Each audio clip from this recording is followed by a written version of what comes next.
Hello. Uh, Today I'm going to show you how to deploy the smart contract using MetaMask and Remix. Okay, so MetaMask is basically a Web3 provider, and Remix is a IDA online IDA for Solidity. It also deploys contracts. So I'm going to deploy the contract which I have already written, which is a simple ERC20 token, which with the uh, simple transfer, all that ERC20 standard functions, which one would expect from the token. Okay, so I'm going to use the Open15 and I already have it compiled. Now, the only thing which I need to do is, to get it injected correctly. And sometimes you need to refresh the browser to get it running. Okay, so it should compile. Now I should check. Yes, it got. This is my account on Erc20 desktop network. Okay, can I check? Yeah, here it is. So what I'm gonna do is, my smart contract does not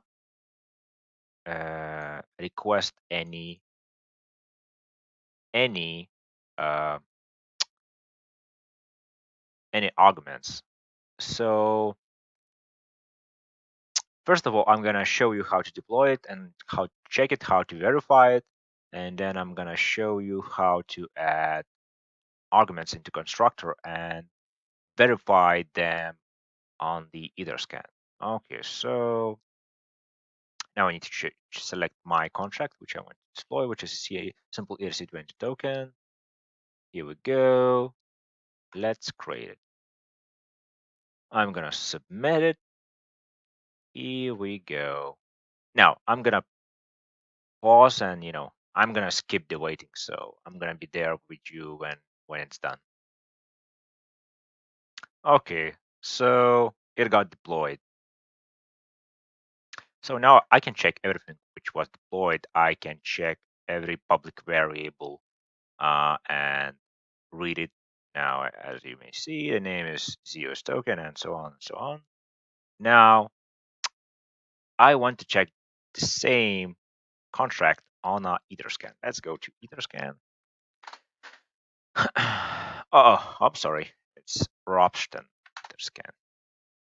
Anyway, here it is. Obviously, I need to verify it before I can read it. So I'm gonna go ahead, copy the code. This is the name of the contract. Now this is the compile, which is 0415. Here it is. Did I enable optimizations? No, I did not. So I click disable. Now I verified this. Let's check it out.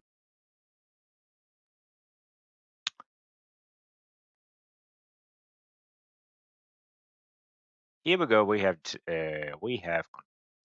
confirmed the contract. Let's go ahead. It's the same code. The same code from here. Same API, and I can check everything which is over here, except for I cannot run functions.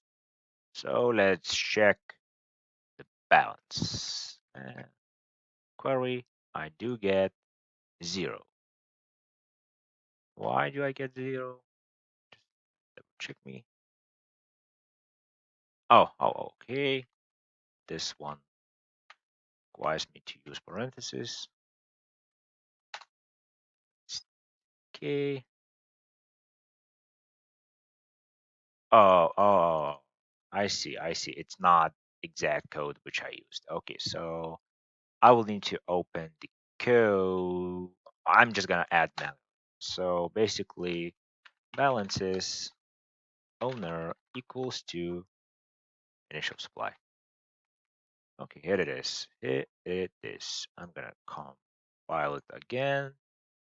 I would need to redeploy it because I made a mistake and I did not add balance to myself for myself or whatever.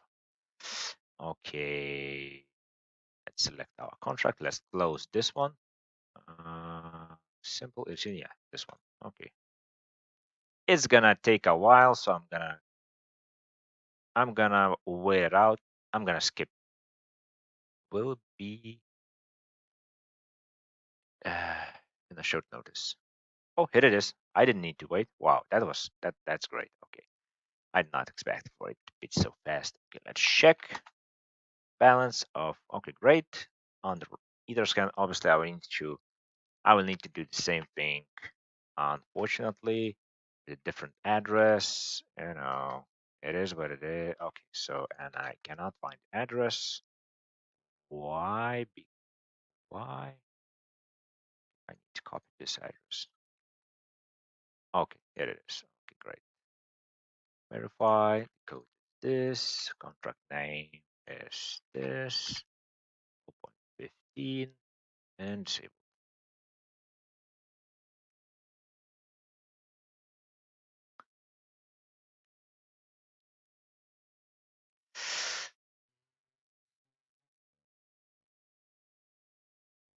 Here it is.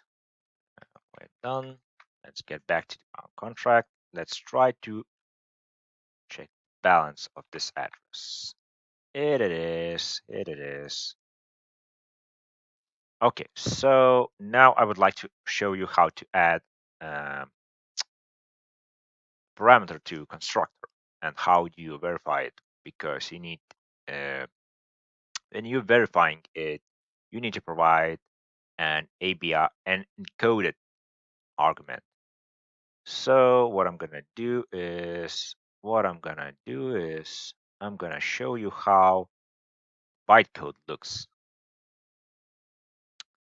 and this is the end. And most of the time, so far, after this number, X number, uh, two numbers actually, uh, the A encoded arguments appear. So I'm gonna show you. I'm gonna add, let's say, you need to provide random uint. Okay, I'm just gonna provide. I'm not gonna do anything with it. Okay, let's compile it. Yeah, let's compile it. Okay, it's not used anyway. Who cares? Let's go ahead and close this one. Select yeah, and I need to provide now random number. Okay, let's go. Okay, I need to submit, and hopefully it's gonna be fast this time. So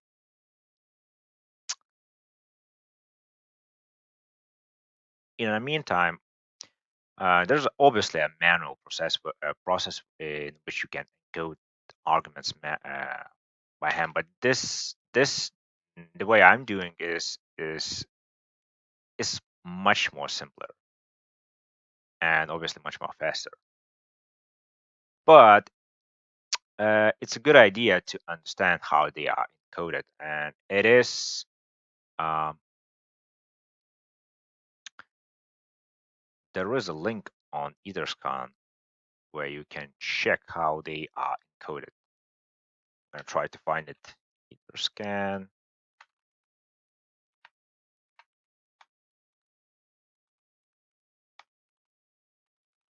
I think is yes. This is it.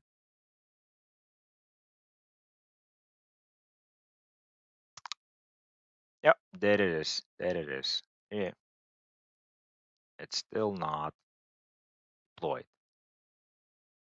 So I'm deployed uint. Smatter ID.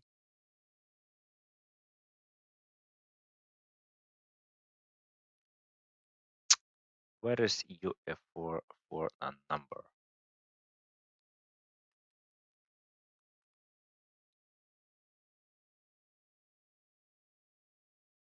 Yeah, here it is.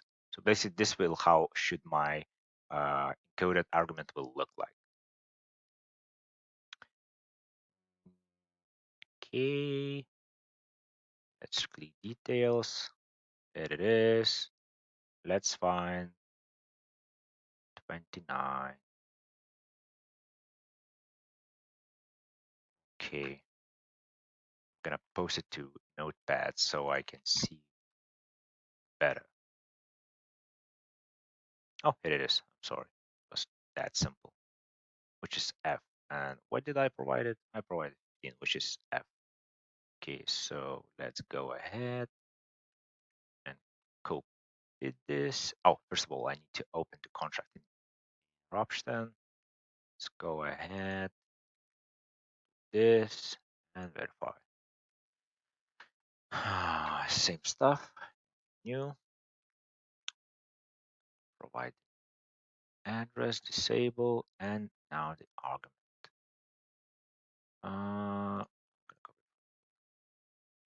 Here it is. It's that simple. Let's wait it out. No, I did not make any mistakes, I think. Oh, here it is. It was compiled correctly, verified correctly. Okay, so just for, I'm sorry, get back to contract. Yeah, contract which required one argument and contract creation code with the constructor arguments. You made the code yourself. Can I read it? Yes, I do. Let's check the balance. It is. Okay, so the same process will go if you add more arguments. They will be attached after this point. With enough practice, you will notice it. You will notice it. Now, for what purpose you may want to understand how actually it works. When, for example, when you want to send the raw transactions, you cannot send, uh, you know, something like this, like my contract, then add address and function. You need to send raw transaction,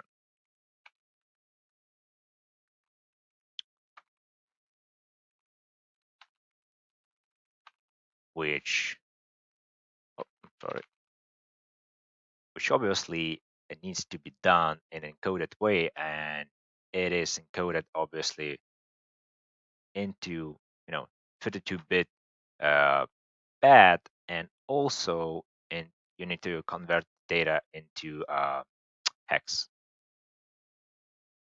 So if you would like to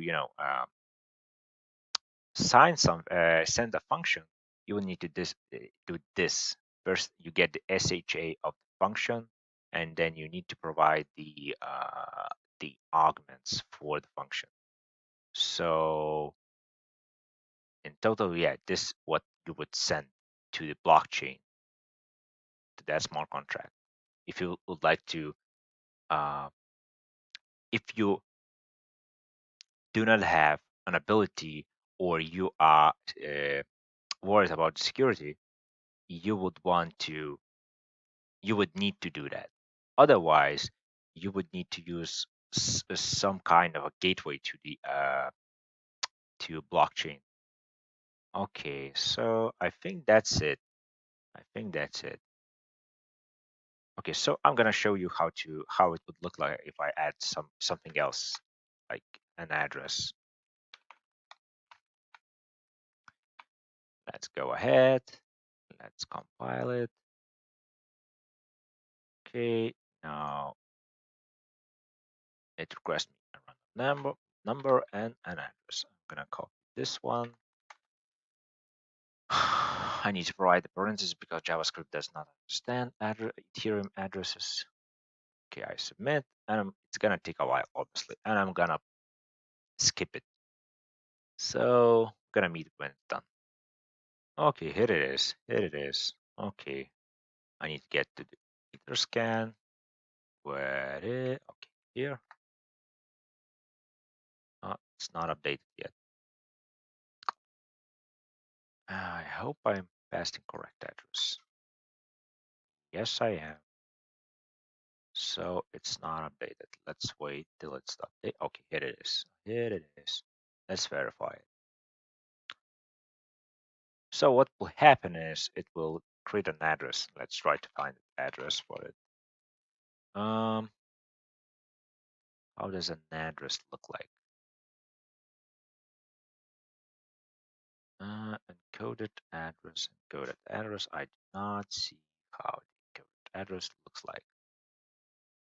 Is there an example? I think there's none. Okay, never mind. You're gonna see it right away. So it has created it over here. I'm gonna copy so you can see better. Let's find the O20 or 29. Okay, here it is. This is my 15, and this is my address coded into 52 byte bad AE and so on. So obviously I will need to provide that for arguments. And now what I'm going to do is copy the code. There it is, name,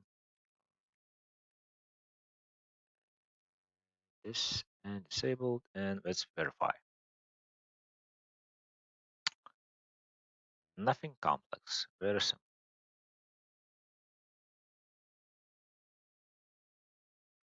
It is confirmed. Now I might say I probably would like to show you how you can deploy it using Truffle and using Mist. Now, what's the main difference with the Mist? I would say that Mist is most straightforward because to some extent, obviously to some extent. Now, for the Mist to work, you either need to connect to attach to the node, or you like I myself, I run the node on my local computer. So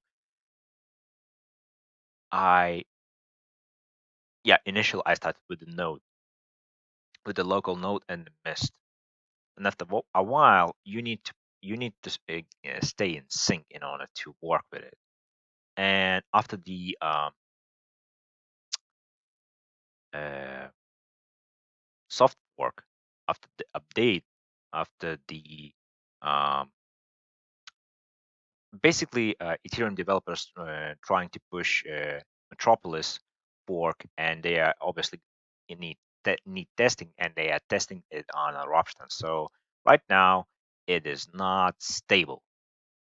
It takes a long time to sync, and sometimes it takes a long time for transactions to appear on the blockchain, to be confirmed, to be mined. Okay, so and a truffle, now truffle is good if you write uh large and complex contracts. In that case, truffle is the way to go. And obviously truffle is a great test environment, so it's most complex, but it's most powerful. So personally I use Solidity online Remix to debug or to test like some particular functionality of Solidity. And I use to debug also. It's a great tool to debug because it has a debugger. Now Truffle does not have, and sometimes when a error appears like opcode is invalid, you have no idea what happened. With the experience, obviously you're gonna understand more, but with the remix, you can trace down the what it is. You can just press debug, and it's gonna show you. Gonna it's gonna show you how it was created. It's gonna basically it's gonna work like a debugger, which would basically it's gonna work like a classical debugger. Okay, so I think that's it. Thank you. See you. Bye bye.